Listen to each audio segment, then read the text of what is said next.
നമസ്കാരം, മലയാളി വാർത്തയിലേക്ക് സ്വാഗതം. ലൈംഗിക അതിക്രമ കേസുകൾ നേരിടുന്ന രാഹുൽ മാങ്കൂട്ടത്തിലിനെ MLA സ്ഥാനത്ത് നിന്ന് അയോഗ്യനാക്കുന്നതിനുള്ള നീക്കവുമായി LDF. പ്രത്യേകിച്ച് ഈ ഒരു കേസിൽ അറസ്റ്റിലായതോടെ MLA സ്ഥാനം രാജിവെക്കുക അത് ഇനി രാഹുലിൻ്റെ മാത്രം തീരുമാനമാണ്. പ്രത്യേകിച്ച് കോൺഗ്രസ് പറയുന്നത് തങ്ങൾ പാർട്ടിയിൽ നിന്ന് പുറത്താക്കി ഇനി MLA സ്ഥാനം രാജിവെക്കുക എന്നതൊക്കെ രാഹുലിൻ്റെ തീരുമാനമാണ് എന്നാണ്. എന്തായാലും രാഹുലിനെ MLA സ്ഥാനത്ത് നിന്ന് അയോഗ്യനാക്കാനുള്ള നീക്കങ്ങളാണ് സർക്കാരിൻ്റെ ഭാഗത്തു നിന്നും ഉണ്ടാകുന്നത്. നിയമസഭാ എത്തിക്സ് കമ്മിറ്റിക്ക് മുൻപാകെയാണ് ഇത്തരം പരാതികൾ വരുന്നത്. സമിതിക്ക് ഒരു അംഗത്തെ അയോഗ്യനാക്കാനുള്ള അധികാരമില്ല, പക്ഷേ നിയമസഭയ്ക്ക് മുൻപാകെ ശുപാർശ സമർപ്പിക്കാൻ സാധിക്കും. ആരോപണ വിധേയന് വിശദീകരണത്തിന് അവസരം നൽകി വേണം ശുപാർശ നൽകേണ്ടത്. നിയമസഭയുടെ കാലാവധി തീരാറായിരിക്കെ നടപടി പൂർത്തിയാക്കാൻ സമയം തികയുമോ എന്ന സംശയം നിലവിലുണ്ട്. പൂർത്തിയാക്കാനായില്ലെങ്കിലും കാര്യങ്ങൾ തുടങ്ങി വയ്ക്കാനുള്ള അഭിപ്രായം നേതാക്കൾക്കുണ്ട്. ഇത്തരമൊരു നടപടി ഉണ്ടായാൽ രാഹുലിനെ സംരക്ഷിക്കുന്ന നിലപാട് എടുക്കില്ലെന്നാണ് കോൺഗ്രസ് നേതൃത്വത്തിന്റെ സൂചന. രാഹുലിനെതിരെ നടപടി എടുക്കണമെന്ന നിലപാടിലായിരുന്നു ആദ്യം മുതൽ തന്നെ VD സതീശനും രമേശ് ചെന്നിത്തലയും അടക്കമുള്ള നേതാക്കൾ. നിലവിൽ പാർട്ടിക്ക് പുറത്തായ ആളെ സംരക്ഷിക്കേണ്ട ബാധ്യതയില്ല എന്ന് നേതാക്കൾ ആവർത്തിച്ച് വ്യക്തമാക്കുന്നുണ്ട്. എന്നാൽ ഭരണപക്ഷത്തും സ്ത്രീ അതിക്രമ പരാതി നേരിടുന്ന മുകേഷിനെയും ചൂണ്ടിക്കാട്ടി പ്രതിപക്ഷം സമാന നടപടി ആവശ്യപ്പെട്ടേക്കും. രണ്ട് വ്യക്തികൾ തമ്മിലുള്ള ക്രിമിനൽ കേസിൽ നിയമസഭ തീർപ്പ് കൽപ്പിക്കുന്നത് ശരിയാണോ എന്ന ചോദ്യം നിലവിൽ ശക്തമാണ്. ആരോപണ വിധേയൻ കുറ്റക്കാരനാണോ എന്ന് വിധി പറയേണ്ടത് കോടതിയാണെന്നിരിക്കെ അതിനു മുൻപ് അംഗത്തെ അയോഗ്യനാക്കുന്നതിലേക്ക് നിയമസഭ പോകണോ എന്ന ചോദ്യവും ഉയരും. പാർലമെന്റിൽ ചോദ്യം ചോദിക്കുന്നതിന് പണം കൈപ്പറ്റിയ കേസിൽ MPമാരെ പുറത്താക്കിയതാണ് ഇതിന് സമാനമായ സംഭവം. എന്നാൽ അത് പാർലമെന്റുമായി നേരിട്ട് ബന്ധപ്പെട്ട സംഭവമായിരുന്നു. പുതിയ കീഴ്വഴക്കം തുടങ്ങി വെക്കണോ എന്ന സംശയം ഭരണപക്ഷത്ത് തന്നെ അലയടിക്കുന്നുണ്ട്. എന്തായാലും എന്താണ് LDFന്റെ നീക്കം എന്നതും ഏറ്റവും ശ്രദ്ധേയമായി മാറുകയാണ്. ഇനി നമുക്ക് മറ്റൊരു വാർത്തയിലേക്ക് കൂടി പോകാം. ഈ രാഹുൽ മാങ്കൂട്ടത്തിൽ വിഷയത്തിൽ ആദ്യം ഒരു നിർണായകമായ വെളിപ്പെടുത്തൽ നടത്തിയ നടി റിനിയുടെ ഒരു ഫേസ്ബുക്ക് പോസ്റ്റ് ഇപ്പോൾ വളരെയധികം ശ്രദ്ധേയമാവുകയാണ്. എന്താണ് റിനി ഫേസ്ബുക്കിലൂടെ പ്രതികരിക്കുന്നത് എന്ന് വിശദമായി നോക്കാം. കുറിപ്പിന്റെ പൂർണ്ണരൂപം ഇങ്ങനെ: യൂത്ത് കോൺഗ്രസിന്റെ സംസ്ഥാന പ്രസിഡന്റാകാൻ ഉമ്മൻചാണ്ടി നിർദ്ദേശിച്ച പേര് മറ്റൊരാളുടേതായിരുന്നു. എന്നാൽ അദ്ദേഹത്തിന്റെ മരണം മുൻനിർത്തി അത് അട്ടിമറിക്കപ്പെടുകയായിരുന്നു. എന്നിട്ട് അദ്ദേഹത്തിന്റെ കല്ലറയിലും എന്തിന് ഗീവർഗീസ് പുണ്യാളന്റെ പള്ളിയിൽ വരെ അഭിനയിച്ച് തകർത്തു. എന്നാൽ പ്രസിഡന്റ് സ്ഥാനത്തെ കാലാവധി പൂർത്തീകരിക്കാൻ അയാൾക്ക് സാധിച്ചില്ല എന്നത് ശ്രദ്ധേയമാണ്. അദ്ദേഹത്തിന്റെ പിൻഗാമി എന്ന് അവകാശപ്പെടുമ്പോഴും അദ്ദേഹത്തിന്റെ സ്വന്തം മകനെ പോലും ഒഴിവാക്കാനുള്ള സകല പരിശ്രമങ്ങളും നടത്തി. ഇപ്പോൾ ഇതാ സ്വയം അഭിനവ ഉമ്മൻചാണ്ടിയായി അവരോധിക്കാനുള്ള നാടകം നടത്തുന്നു.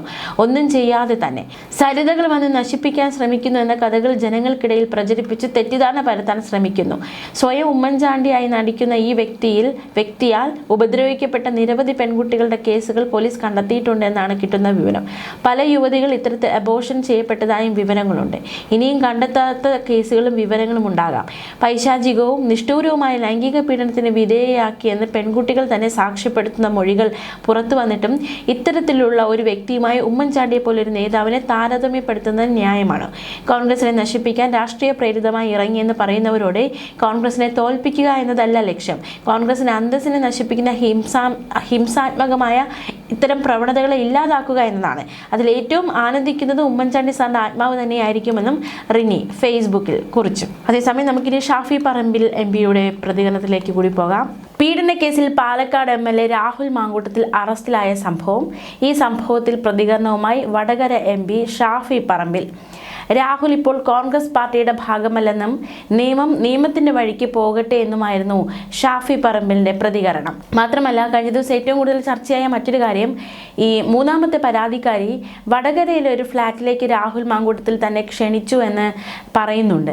അപ്പോൾ വടകരയിൽ രാഹുലിന് ഫ്ലാറ്റ് ഉള്ളതായ അറിവില്ല എന്നാണ് മറ്റ് പ്രതികരണങ്ങൾ. അപ്പോൾ ആ വടകരയിലെ ഫ്ലാറ്റ് ആരുടേതാണ് എന്ന ചോദ്യത്തിന് വടകര MP മറുപടി പറയണമെന്നതടക്കമുള്ള ചില പരാമർശങ്ങൾ കഴിഞ്ഞ ദിവസം ഉയർന്നിരുന്നു. വടകരയിലെ ഫ്ലാറ്റിനെ കുറിച്ച് പരാതിക്കാരി ഉന്നയിച്ച പരാമർശങ്ങൾക്കും ഷാഫിക്ക് മറുപടിയുണ്ട്. മറുപടി ഇപ്രകാരമാണ്: അതിൽ താൻ മറുപടി പറയേണ്ട കാര്യമില്ല. തൻ്റെ പേര് ആരെങ്കിലും പറഞ്ഞിട്ടുണ്ടോ? വടകരയിൽ തനിക്ക് ഫ്ലാറ്റ് ഉണ്ടെന്ന് ആരെങ്കിലും പറഞ്ഞോ? പിന്നെ എന്തിന് താൻ മറുപടി പറയണമെന്നായിരുന്നു ഷാഫിയുടെ മറുചോദ്യം. KPCC പ്രസിഡന്റും പ്രതിപക്ഷ നേതാവും ഈ വിഷയത്തിൽ പാർട്ടിയുടെ കൃത്യമായ നിലപാട് വ്യക്തമാക്കിയിട്ടുണ്ട് എന്നും ഷാഫി പറമ്പിൽ ചൂണ്ടിക്കാട്ടി. രാഹുലിനെ സസ്പെൻഡ് ചെയ്തതിലൂടെ കോൺഗ്രസ് അതിന്റെ ഉത്തരവാദിത്തം നിറവേറ്റിയിട്ടുണ്ട്.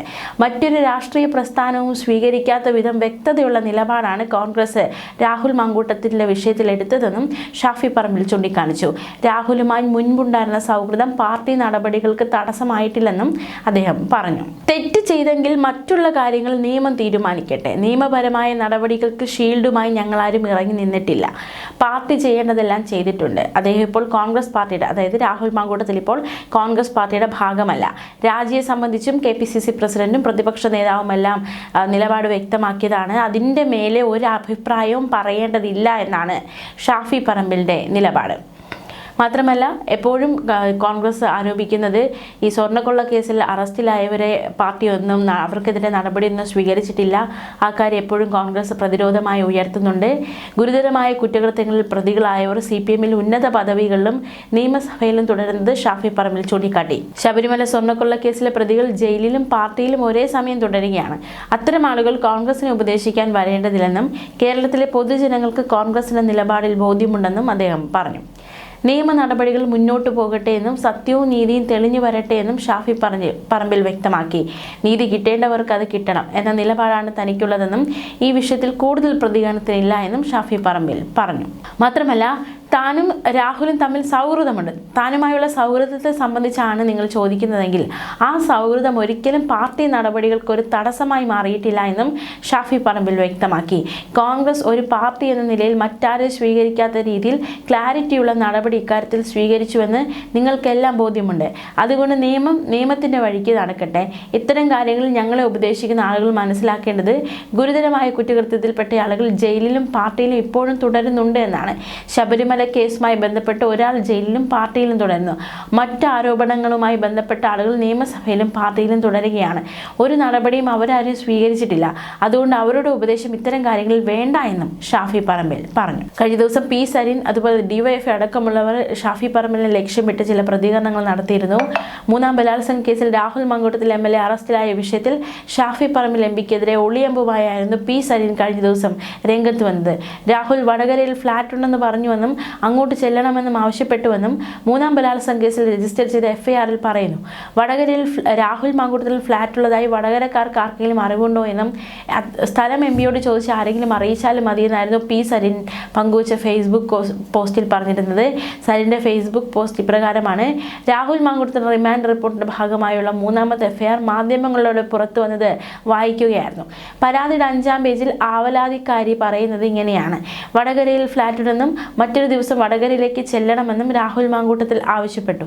വടകരയിൽ രാഹുൽ മാങ്കൂട്ടത്തിൽ ഫ്ലാറ്റുള്ളതായി വടകരക്കാർക്ക് ആർക്കെങ്കിലും അറിവുണ്ടോ? സ്ഥലം MPയോട് ചോദിച്ച് ആരെങ്കിലും അറിയിച്ചാലും മതി, ഇല്ലെങ്കിൽ പിന്നെ ചോദിക്കാൻ വരുന്നത് പോലീസായിരിക്കും. കേരള പോലീസ് എന്നായിരുന്നു P. സരിൻ കുറിച്ചത്. വടകരയിലെ ഫ്ലാറ്റ് വിഷയത്തിൽ DYFIയും പ്രതികരിച്ചിരുന്നു. വടകരയിൽ ഫ്ലാറ്റുള്ളത് ആർക്കാണെന്നും ആ വഴിയും ഗൗരവമായ അന്വേഷണം നടക്കണമെന്നും പെൺകുട്ടികളെ ഫ്ലാറ്റിലേക്ക് ക്ഷണിക്കുക, ക്രൂരമായി ബലാത്സംഗം ചെയ്യുക, ഗർഭചിത്രം നടത്തുക, അതിനുള്ള പണം ദുരന്തബാധിതർക്കുള്ള ഫണ്ടിൽ നിന്ന് ഉപയോഗിക്കുക തുടങ്ങിയ എത്രമാത്രം ഹീനമായ കാര്യമാണ് ചെയ്യുന്നതെന്നും VK സനോജ് ചോദിച്ചു. ഇതിനെല്ലാം കോൺഗ്രസ് നേതൃത്വം കൂട്ടുനിൽക്കുന്നുവെന്നും VK സനോജിന്റെ വിമർശനം.